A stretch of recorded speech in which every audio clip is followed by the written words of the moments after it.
The political earthquake has just hit Runcorn. In a stunning turn of events, Nigel Farage has declared we've won, sending shockwaves through Labour HQ and plunging the by-election into Recount chaos. What was meant to be a safe seat has now become ground zero in Reform UK's revolution. This isn't just a local upset, it's a warning shot to the entire establishment. Let's break it down, but first, hit the like button and subscribe to the channel for more. Nigel Farage has just dropped a political bombshell, and the shockwaves are still rippling across the country. Moments ago, standing outside the Runcorn and Helsby by-election count, Farage made a bold declaration on social media.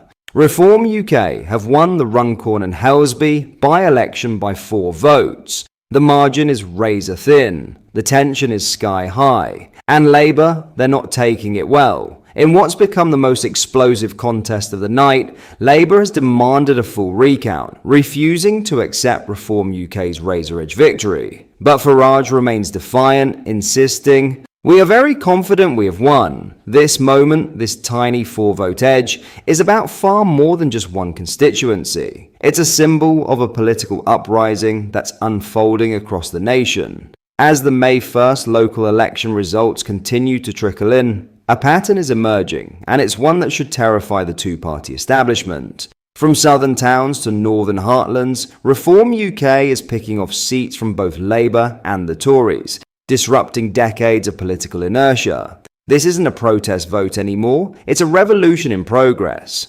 Farage has long vowed to smash the two-party system. Many dismissed it as typical campaign bravado. But the results say otherwise. Reform is no longer knocking on the door, they're kicking it in. The by-election in Runcorn and Helsby may have come down to a mere 4 votes, but the symbolic weight of that result is enormous. This was a seat where Labour thought they could coast. But Farage, ever the political disruptor, had other plans. And this is just the beginning. Polling in the lead up to the vote predicted that Reform UK could pull off 3 major mayoral victories. Now, those predictions are solidifying into reality.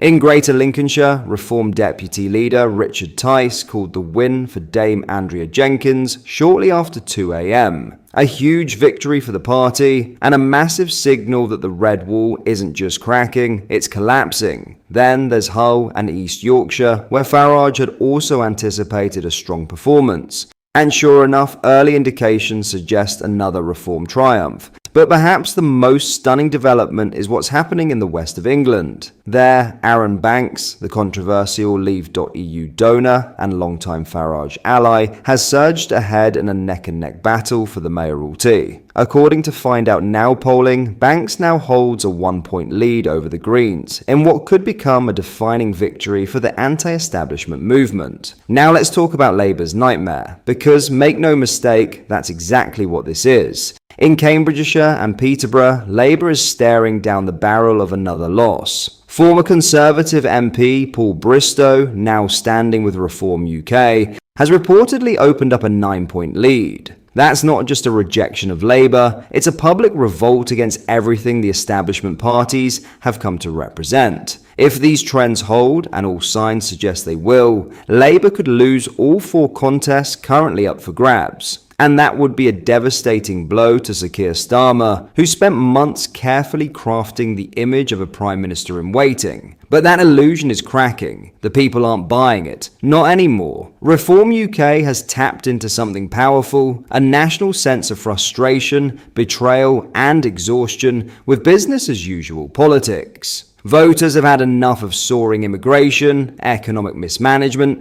and politicians who talk in circles while doing absolutely nothing. And now they're making their voices heard. This moment, this 4-vote declaration in Runcorn, may well be remembered as the point when the tide turned for good. It's not just about Reform winning a handful of seats. It's about momentum, about credibility, about disruption becoming domination. The recount may still be underway. The final numbers may shift slightly. But one thing is already clear. The political establishment is under siege. Farage is on the march, and Britain is waking up.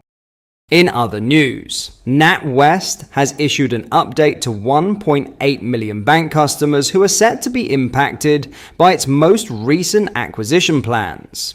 Last week, the high street banking giant began to take on new customers, who were originally with Sainsbury's Bank. Under the transfer, all of Sainsbury's Bank's personal loans, credit cards and savings accounts will now be carried over into NatWest. According to the bank, the acquisition deal is expected to be completed by the end of the year. Despite this dramatic change, NatWest has assured Sainsbury's Bank customers that they will see no immediate changes to their account. As such, all direct debits, standing orders, spending, payments and transfers to and from savings accounts are to be unchanged. Furthermore, Sainsbury's Bank customers will still be able to collect Nectar points with their credit card, which can be spent at the supermarket. On top of this, NatWest will become the ISA manager for all Sainsbury's Bank ISAs from May 1st. If a customer has ISAs with both Sainsbury's Bank and NatWest or Ulster Bank, their accounts will remain separate. This means that savers can continue contributing to each of the bank's ISA products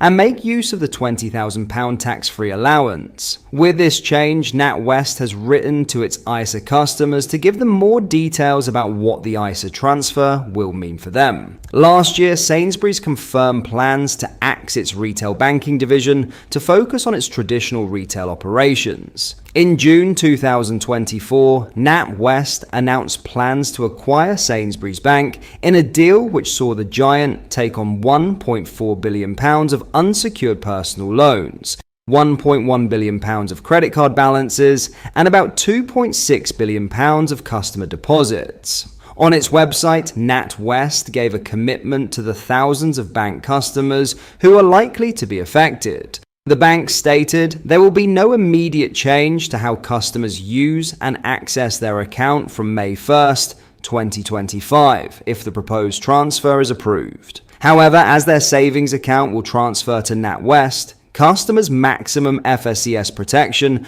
will be £85,000 per eligible person across all savings and current accounts they have with Sainsbury's Bank, NatWest and Ulster Bank Northern Ireland from May 1st, 2025. As a result, customers may need to make changes so their money continues to be protected by the FSCS. What are your thoughts on what we discussed in today's video? Let me know down in the comment section below.